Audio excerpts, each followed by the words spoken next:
All right, welcome back. It's still Breakfast Daily, and as the elections are heating up and everything else, we just have a few more hours to go. We're going to cross over to the Ashanti region and sort of gauge the temperature in the Ashanti region as far as the elections are concerned. Our friend, colleague, is in our studio, in our Kumasi studio. Eno Safo is right there in the thick of things. Eno, good morning. Good morning, David. How are you? And how is Kumasi? Kumasi is amazing. Kumasi is home, and I haven't been back since February or so. Okay. But it has been amazing being back home, and I got the chance to see the Prempeh the First International Airport for the first time when I landed here on Wednesday. It's been amazing. I've been eating good. Yeah. And it's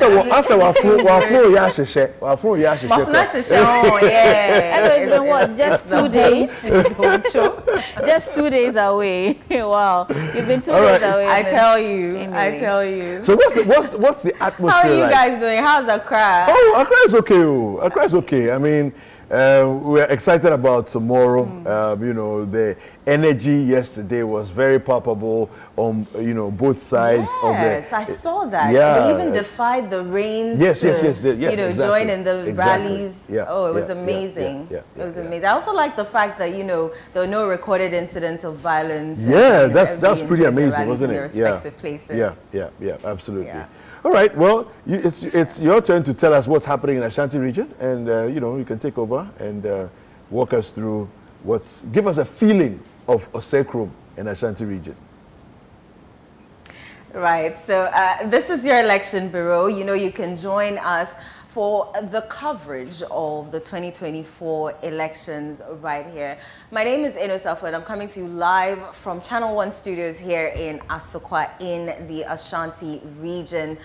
You're expected to get good delivery of all constituencies. We have men and women on the ground who will deliver. And when I say deliver, I mean deliver to you content from all the constituencies, all the polling stations, all the collation centers, as well as the final declaration from the Electoral Commission when it's time. I'll be speaking to our Bureau Chief of the Middle Belt, Hafiz Tijani, who has covered extensively the Ashanti region up to now, when, with less than 24 hours away, people will be going to the polls, and we will finally get either a new leader, well, yes, a new leader, because both the NPP and the NDC and other political parties are there. But joining me right now is Hafiz Tijani, Middle Belt Bureau Chief here in the Ashanti region. Hafiz, how are you doing? Eno, nice to see you. You're back home. I'm back home. So the Accra people should know that we are keeping You're keeping me here in the Ashanti region. Chained and locked. Oh, nice. I like that. I like that. I'll enjoy it. But how are you doing? I'm doing well. Election pressure. I can tell. We are carrying it. We won't put it down. I know. I keep telling people that they should pray for their journalist friends, especially for starting, safety. For safety and every other thing till the election is over. So my wife gave me a special prayer before I came. Amen. Yeah, she prayed for me with the children. So Amen. I know I'm safe. Amen. May we all get that prayer as well. But Hafiz, let's go straight into it. You have covered the Ashanti region extensively for these campaign seasons. What is your overview of that? Well, I would say the campaign has been different this time around. You don't hear most of the insults. Sometimes you hear the shades they throw at each other, like using their campaign slogans, using those things. And it's nice. Even the president himself is wading into some of these things, trying to crack some jokes during the campaign and all that, and it's good. And when you go on social media, you find out that people are using some of these things, just looking at where the excitement in the campaign is, so that they can use it to do their TikToking and everything, letting people laughing off their stress and all that. So it's been good. So Ghana, if you have data, someone will say, you stress out your problems. Just watch some of these things and you are okay. So I think it has been very good. It has been based on issues, and that is what people want to hear. People want to hear the issues, and all the political parties have been trying hard the TV adverts, the radio adverts, the rallies, the campaigns. They try hard to ensure that their messages get down to the people, and it has been very good. Okay, so the Ashanti region has been tagged as a battleground, for lack of a better word. You realize that the two major political parties were heavy here in the Ashanti region, campaigning day in, day out. The NDC actually ended their campaign here in the Ashanti region. Why is that, do you think? Well, I'll say that even if campaigning was allowed on election day, they would have been doing it. So they have targets. So the NPP has 85, the NDC has 35. So you look at the parliamentary seats, the NPP has 41, excluding Formina, and the 42 excluding Formina, and then the NPP also had the NDC has 4. That is the orphan constituencies for the NPP. So you realize that most of them are concentrating on increasing their margins in the presidential votes, but also focusing on increasing their seats. So the NDC doesn't want to lose the four seats it has. They want to keep those 4 seats. They want to increase the 4 seats, and the NPP also want to sweep all the seats because they believe that this is our home, this is our stronghold. So we have to sweep all the seats, get 47, 47. You know, there was that target in 2016. It was so hard. In 2020, they repeated that target, but it didn't work. So in 2020, the NPP ended up losing New Edibiasi to the NDC. But the NDC trying to keep the New Edibiasi, the Aswansi constituency, the Sechara-Fram Plains constituency, and also the Edra-Sechidomasi constituency. And the NDC this time around is also targeting other constituencies to add to what they have so that they can increase and also increase their presidential votes in terms of the margin. Let's talk about those 4 seats that the NDC have. You have been on the ground in those 4 constituencies. Does it look like they will hold on to those seats? Well, so if you look at add more. So if you look at the penetration of the NPP in some of these constituencies, so you look at the Aswansi constituency, for instance, years back you didn't have the NPP getting some numbers there, but from 2016 to 2020 to this time, things are changing. The dynamics are different because you realize that the NPP is getting more of the numbers. The recent work they did to climax everything, they had some numbers at the rally, and it was massive. People were surprised. This is Aswansi, a constituency that is the home of the NDC, that has always been for the NDC, and people from the NPP or the NPP is able to make some penetration. Some say the NPP can make a lot of votes, but it's not able to win the Aswansi seats. Right. Others also say that because of the numbers they are seeing this time around, it's likely that the NPP will just be throwing a surprise to the NDC. So when you go to a constituency like the Edra-Sechidomasi constituency, that dynamics is also playing out there because you realize that the numbers are also increasing in terms of the NPP support base in that constituency. Unlike this year and maybe the previous year, you know, the NPP has won the Edra seat before. So it means that it has grounds there. So getting the constituency with a very well-planned strategy is going to work out for them. But the NDC candidates there, so usually they pair the candidate. So the candidate there has been the member of parliament for that area. He's experienced member of parliament. He knows the grounds. And the NPP candidate coming in as a new person would have to double up the efforts to try and also make more inroads or even win the seat. So it's not easy for the NPP in these constituencies, but the NPP is going to make some inroads. But the NDC would not have to give any chance, do not want to give any chance to the 4 seats. even if they are not increasing the seats, so they want to maintain these the 4 seats. Yes. You mentioned that the NPP are making inroads in terms of crowd, but you know, sometimes crowds don't necessarily, you know, mean that they're going to vote for you. Exactly so. Yeah. But you are looking at a constituency that is dominated by the NDC over the years, and you are organizing such a program. So for Ashanti, there's always that notion that the NPP, when they are organizing programs, they bring in people from the stronghold constituencies, which are neighboring constituencies of the Ashanti constituency. So we are talking of Menchia South, Menchia North, the Ejisu constituency, the Kwabri East constituency, the Ofori Krom constituency, and the Subin constituency. So they have surrounded Ashanti, which is the stronghold of the NDC. And these are strongholds of the NPP. So you are mentioning Subin, Ofori Krom, Ejisu constituency, Kwabri. From there to come to about their rallies 6, in their yes, about 6 constituencies. Right. And there were some in 2020 that's degenerated into some conflict between the NDC and the NPP during the registration, that they said that people from the Menchia South were moving into the Ashanti constituency. And these are very close. If you look at the boundaries, very close. Walking distance, then you enter a community from the Menchia South, you are entering another community in Ashanti. A community from Subin, you are entering another community in Ashanti. A community from Ejisu, you are entering a community. So that is how close these constituencies are to Ashanti. So sometimes, like you said, the crowd will just deceive you. But I'm talking about the numbers and people who used to say, no, we are for the umbrella. Whatever you do, we are not for the elephant. But you are seeing that they now come out in their numbers and at least participate in their programs and events, even if they are not voting for them. But there's always hope for the party. At least we are also getting people to like our party. So I think that could play out. All right.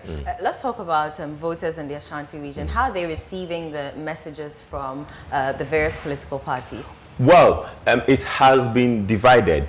You speak to people, they go the economic way. They want to talk about the economy. People want to talk about the policies of the government that has benefited them. So others will also split. So they say that, yes, the policy, the free education policy has really helped, but the economy is not so helpful. So you speak to the traders during our community forum engagement. You speak to some traders, they will tell you that, yes, the free education has helped, but what is there for me as a trader to sell, buy, and then get profit, try to at least stabilize my living condition so I can also take care of myself, and my other relatives and all that. So people are torn between the economy and the policies of the government. But largely, if you go to the market and put a microphone there, you realize that people are commending the government for the policies it has done. And you know, the Ashanti region was one area that the roads were not so good. The Ashanti region, we had from January 2024, even from last year, the ending of 2023, we had demonstrations on roads. And the NPP realizing that these are sentiments that people are not so enthused about, or these are issues people are not so enthused about, they are tackling those areas. And the discussion is now also shifting. People are saying that, wow, they are doing the roads. I'm happy they've done the roads. You speak to taxi drivers, they forget about the fuel increments issues, and they talk about the roads. Because so you spoke to some of these voters. Let's listen to them now and hear what they have to say with regards to the elections. After months of campaigning and political rallies across the country, political parties are gearing up for Saturday's elections. Now, how are Ghanaians who are supposed to be the voters in this election prepared? We are here on the streets of Kumasi to engage with the residents to find out from them how they are prepared towards Saturday's elections. So, well, I already know who I'm voting for, and well, we already know the processes as we've been thoroughly educated on it. So that one there. But there are concerns about the queues. Are you going to get there early? Do you want to wait till later, then you go and vote? Or what is your plan? The polling station is closer to our house, and from last 4 years, there wasn't any large queue, so that one, it's not a problem. I'm well prepared for the election. What I would say is, we just need peace. Peace and fair. It shouldn't be like Chinchinia, I have to win the election. No, it is never done anyway. We vote according to what you have done. Okay, so let's look at what will inform your decision, or what will you base on to vote on Saturday? I'll base on basically, let's say about the economy. Because per my calculation about the economy, it's not good at all. My advice is that they should come in their numbers and vote. Voting is their right. They have to vote for development and everything. Kumasi, Ashanti region fully prepared, going to vote. We are going to vote. We've seen massive improvement during this tenure of NPP. We aren't going to joke at all. Who doesn't like improvement? Whether change or no change, what happens is there is improvement. Ghanaians love improvement. Ghanaians will always vote for improvement. Let's compare the two.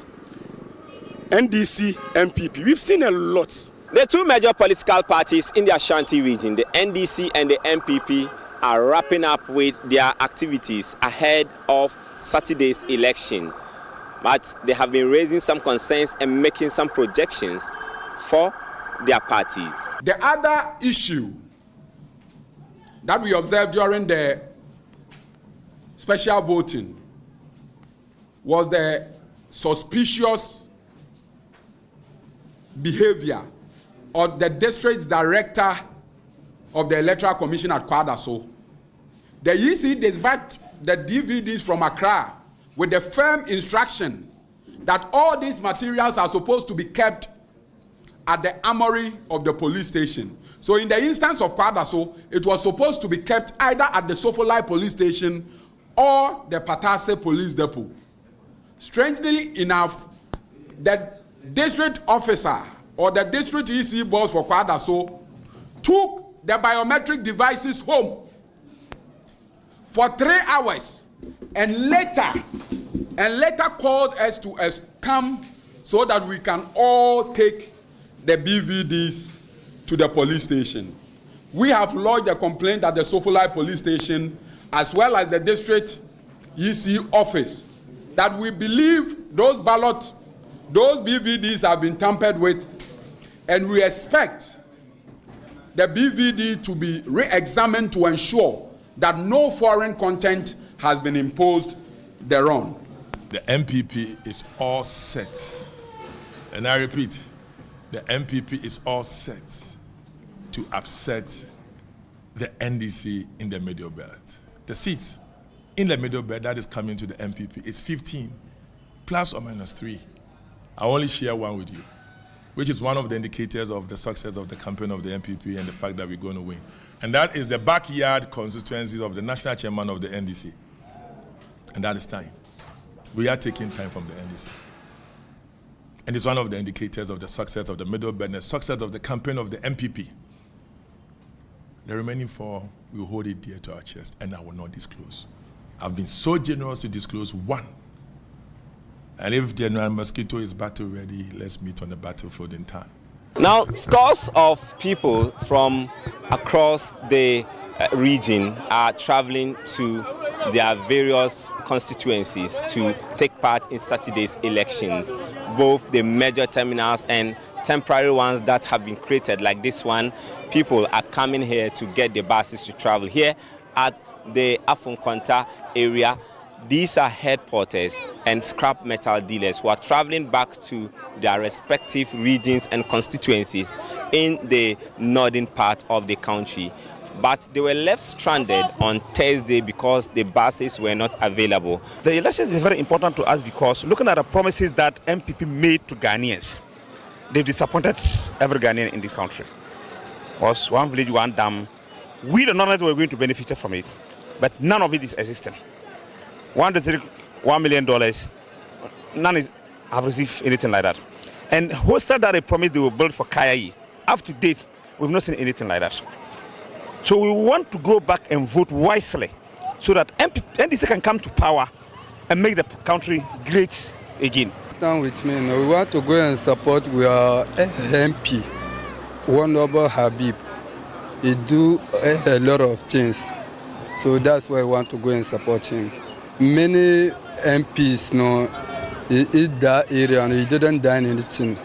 So Honorable Habib, the way he are helping us or he are doing the community, that's why I just want to go and help him so that he will go to parliament again.